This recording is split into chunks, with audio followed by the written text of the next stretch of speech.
ৰাভা হাছং পৰিষদীয় নিৰ্বাচন ইতিমধ্যে সকলো যি যা-যোগাৰ যি যাৱতীয় যা-যোগাৰ আছিল ইতিমধ্যে প্ৰশাসনে সম্পূৰ্ণ কৰি তোলা পৰিলক্ষিত হৈছে আৰু মই বৰ্তমান উপস্থিত আছোঁ বকোৰ ২৭ নং বকো পৰিষদীয় সমষ্টিৰ যি ডাকুৱাপাৰা প্ৰাথমিক বিদ্যালয় আৰু মই মোৰ কেমেৰা পাৰ্চন দেখুৱাবলৈ সামগ্ৰিক পৰিৱেশটো দেখুৱাবলৈ বিচাৰিছোঁ স্কুলখনৰ সামগ্ৰিক পৰিৱেশ আৰু এই স্কুলখন এই বিদ্যালয়খন যি প্ৰাথমিক বিদ্যালয় এই প্ৰাথমিক বিদ্যালয়খন যি একমাত্ৰ ভোট কেন্দ্ৰ যি ভোট কেন্দ্ৰটো বিশেষভাৱে সক্ষম লোকৰ দ্বাৰা পৰিচালিত হ'ব আৰু তেওঁলোক এই মোৰ সন্মুখতে আছে তেওঁলোকে অহাকালি যি ভোট গ্ৰহণ প্ৰক্ৰিয়া এওঁলোকে চলাই নিব আৰু মই পোনপটীয়াকৈ এওঁলোকক সুধিব বিচাৰিছোঁ কেনেকুৱা প্ৰস্তুতি কেনেকুৱা প্ৰশাসনৰ ফালৰ পৰা এইবাৰ নতুনকৈ এটা ডিচি ছাৰৰ পৰা এটা প্ৰয়াস লোৱা হৈছে যে এটা মডেল কেম্প হিচাপে এটা দিব্যাংগ লোকৰ দ্বাৰা পৰিচালিত এটা ভোট কেন্দ্ৰ স্থাপন কৰা হৈছে।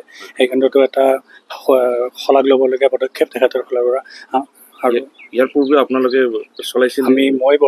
মই আৰু আগতে কৰা নাই, প্ৰিচাইডিং অফিচাৰ হিচাপে মই কাম কাৰ্যৰত হোৱা নাই, এইবাৰ প্ৰথমবাৰ হৈছে। কেনেকুৱা লাগিছে? ভাল লাগিছে। এইবাৰ যিহেতু ট্ৰেইনিংবিলাকতো পাইছিল? ট্ৰেইনিং কৰিছোঁ আমি, 2 দিন ট্ৰেইনিং কৰা হৈছে আমাক। তাৰ বাবে আজি আমাৰ তাৰ পৰা আহোঁতেও আমাক আজি খুব ভালভাৱে গোটেইখিনি সুকলমে কাম কাৰ্যখিনি সমাপ্ত হৈছে। আমি যিখিনি কৰিব লগা আছিল বস্তুখিনি কৰি লৈ কিনে আহিছোঁ সোনকালেলৈকে। এতিয়া আমাৰ কালি যাতে দিনটো ভালে ভালে যায় সেইটোৰ বাবে আমি যা যোগাৰখিনি কৰিম এতিয়া।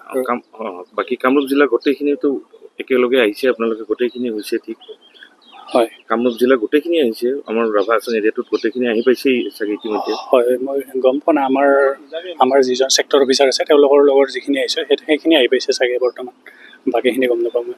হয়, মই মোৰ লগত এইমাত্ৰ এওঁলোক আছে যে বিশেষভাৱে সক্ষম লোকে একমাত্ৰ যি বিশেষভাৱে সক্ষম আদৰ্শ ভোট কেন্দ্ৰ ইয়াত স্থাপন কৰা হৈছে বকো ডাকুৱাপাৰাত ২৭ নং বকো বিধানসভা সমষ্টিত। আৰু আন অফিচাৰসকলো আছে, আন বিষয়াসকলো আছে, তেওঁলোকৰ পৰা জানিব বিচাৰিম কেনেকুৱা আপোনাৰ অভিজ্ঞতা। ইয়াৰ পূৰ্বেও এনেকুৱা ধৰণৰ আপুনি নিৰ্বাচন চলাইছিলনে? প্ৰথম কৰিছিলোঁ এইবাৰ, এই যোৱা লোকসভা ইলেকশ্যনত মানে।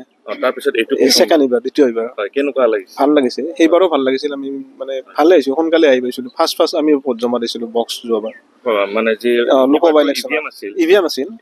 এইবাৰ বেলট বক্স। হয়, বেলট বক্সত আপোনালোকে প্ৰথমবাৰে পাইছে? প্ৰথম এইবাৰ। মানে কেনেকুৱা ধৰণৰ ট্ৰেইনিংবিলাক হৈছে? ট্ৰেইনিং হৈছে, 2 দিন হৈছে ট্ৰেইনিং। ভালে লাগিছে, ভালে হৈছে ট্ৰেইনিং। হয়, এনে বেলেট বক্সতো ইজি যেনে লাগিছে আৰু ইভিএমত কৰি টেকনিকেলি বস্তুটো কম আৰু। হয়, মেনুৱেল হয় যেতিয়া টেকনিকেলি বস্তুটো কম। বাকী আপোনালোকক যদি তেওঁলোক যিবিলাক ভোট দিব আহিব তেওঁলোকক শিকাই দিয়া যাব নে যে এনেকে দিব লাগিব? মানে সেইবিলাক আমি শিকাব নোৱাৰোঁ, মানে এনে দেখুৱাইতো দিব লাগিব যে ভোটৰ কাগজখন কাগজখনটো আমি নিজে জাপি দিব লাগিব। আমি নিজে জাপি দিম, জাপটো খুলি তেওঁলোকে ভোটটো মাৰি নিজে জমা কৰিব। সেইবিলাকত আমি যাব নোৱাৰোঁ ওচৰত।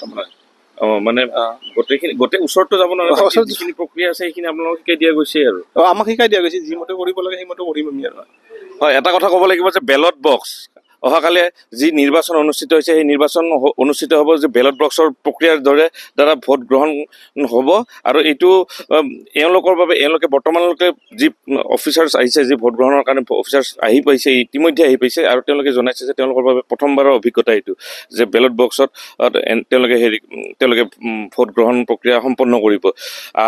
আৰু এটা কথা ক'ব লাগিব যে ইতিমধ্যে কামৰূপ জিলাৰ 14টা সমষ্টিত ভোট গ্ৰহণ প্ৰক্ৰিয়া চলিব। কাৰণ ইতিমধ্যে 2টা যি সমষ্টি হাহিম আৰু খলিহাকোট সমষ্টি তাৰে ইতিমধ্যে ৰাভা হাছং যৌথ মঞ্চৰ 2গৰাকীকৈ প্ৰাৰ্থী ইতিমধ্যে জয়যুক্ত হৈছে আৰু সেইবাবে 14টা সমষ্টিতহে ভোট গ্ৰহণ হ'ব, বাকী 2টা সমষ্টিত ভোট গ্ৰহণ নহয়।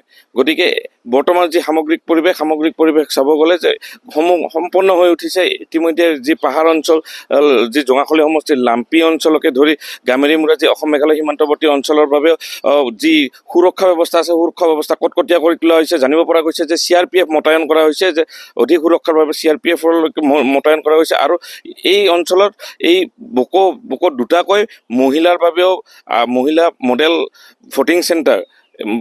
পুলিং চেণ্টাৰ ইয়াতে স্থাপন কৰা হৈছে।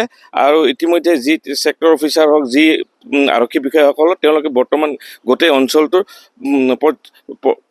পৰ্যবেক্ষণ কৰি আছে। আৰু অহাকালি ৰাতিপুৱা 7 বজাৰ পৰা আৰম্ভ হ'ব এই ভোট গ্ৰহণ প্ৰক্ৰিয়া।